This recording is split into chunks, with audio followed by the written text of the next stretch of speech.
formidable citizens.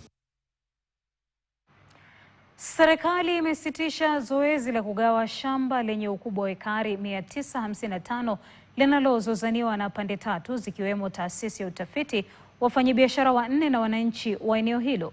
Hatua hiyo imechukuliwa licha ya kuwepo kwa amri ya mahakama iliyowaruhusu wafanyabiashara hao kuzungusha ua katika ekari 400 za shamba hilo lililo katika mpaka wa Gilgil na Nyandarua ili kuepusha mgogoro ambao ungeweza kugeuka kuwa vurugu.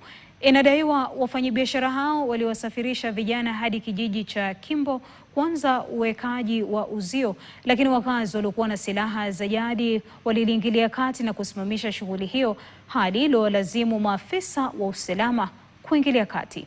Naibu Kamishna wa kaunti ndogo ya Kipipiri, Martin Mbae, alisema mzozo huo wa ardhi ulianza miaka kadhaa iliyopita.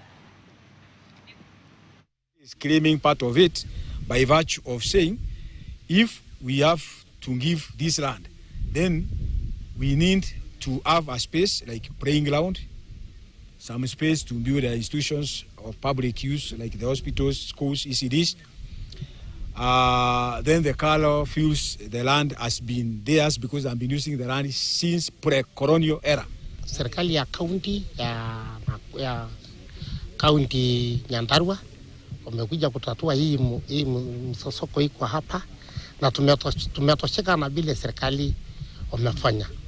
For us who are the owners of the land, like to be able to farm from tomorrow, but then we are going to abide by the direction that has been given by the DCC, that we give them a period of 2 weeks so that they can have all logistics in order, including giving us security.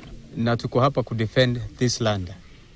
Na ni shamba ambalo limekuwa na vurugano wa baina ya watu tofauti, na sisi kama society tumekuja kuwakilisha watu ambao hawajiwezi kama wazazi wetu wa Kongwe, kwa sababu sisi wenyewe tukishajua mambo, mali yetu inatembea vile sisi wenyewe tukiangalia. So now we have the room to defend this land as the community. Na hivi sasa, mtazamaji, kinachoibuka ni kuwa bodi inayoangazia tu